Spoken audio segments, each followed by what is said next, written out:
Virginia worker. There was a Virginia worker. This guy works in Chesapeake, Virginia. All right, a Walmart, in which he's an employee there.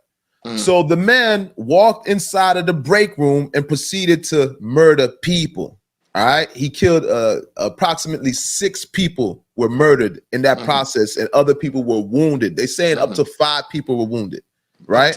Up to 5 or 6 people were wounded. Yeah. Yeah. Well, you know, the numbers are going to change because at the end of the day, when you get information from the internet, things are subject to change, especially when it's just updated. It's constantly being updated. So when it's fresh, you're going to update it and numbers are going to change, right? So don't quote us on that, but they said up to 5 people were wounded, all right? But definitely 6 people murdered. Don't shoot the messenger, man. Don't shoot the messenger. Please don't shoot the messenger. Please don't do it. But well, like I was saying about this guy now, this guy, he didn't own a weapon. He actually purchased his weapon the day of. All right, so he was able to buy a pistol the day of. All right, and he walked inside, and it seems like some people, okay, there was 2 women that gave descriptions, right? There was one woman that said that it was random people that he was shooting, which I kind of find it hard to believe because I don't think people are senseless like that. Especially, I ain't gonna lie to you, black people, when we go do something, we're targeting certain people. I'm not saying we're not capable of it, but 9 times out of 10, we're targeting certain people, right? But somebody else also gave witness, and they said that he was targeting people. So it was 2 contrasts of descriptions, right? One person saying target, one person saying random. What proves to me why he was it was targeted because he actually let one woman go.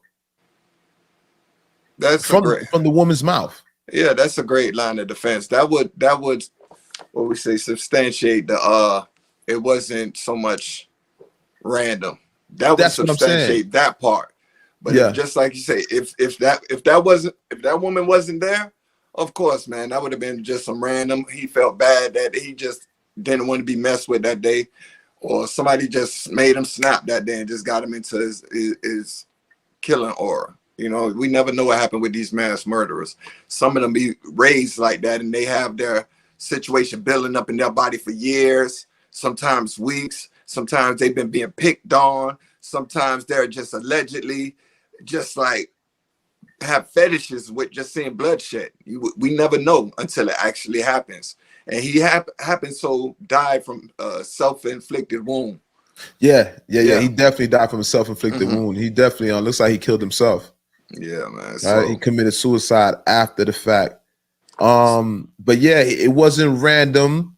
He had a death. First of all, this was premeditated.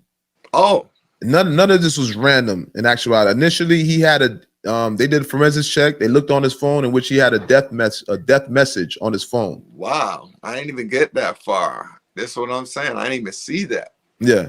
So basically, they found this letter. So obviously it was premeditated. And like I said, he's complaining about people making fun of him and things of that nature. But the funny thing is like you got people that were younger than him and older because he's only 31. So he killed a 16-year-old kid. 16-year-old kid, 22-year-old co-worker, and a 39-year-old co-worker. And I think the other couple were, I think, in their 40s, or I'm not sure. You know what I'm saying? But I know the alleged gunman, I don't know what was his trigger point. What were they making fun of him for? That I don't know. I know the story is gonna get updated more and more, and it's gonna be more revealing as to what made him what pushed him to do that. But like I said, the story is just breaking, and we'll get more information on the story. But for the most part, the guy they was picking on him. He purchased a pistol the day of, and he went in the break room and proceeded to kill people. Right. All right. Like I say, he's a Walmart worker, obviously from Chesapeake, Virginia. I don't know what's going on. It's I think within 2 weeks, I don't know how far was the prior event, but it's like it's getting more closer to these mass murderings. Yeah, it's crazy. It's getting more closer, right? So I don't know if it's something in the country, is it something that's going to be trending in this country, but it's something that we definitely got to keep our eyes on because people. Definitely. This is a monkey see, monkey do society. People are easily influenced, and that's just human beings. It's not just America. It's human beings abroad all over the planet. where monkey see, monkey do people. So and you have a lot of people that see these. Now. It's even worse now, brother, because the internet, they're getting closer to see what their fetishes is basically hand on. The fetishes are hands on now, so they can actually be like, oh, I've never seen a goat get skinned, or I've never seen a human sacrifice. They could easily type in Google and find human sacrifice and see it. You know what I'm saying? And get more enticed by what they're seeing. It ain't back in the days where they have to sit there in their little closet in their zone and this and that, and half of them want to be able to act it out.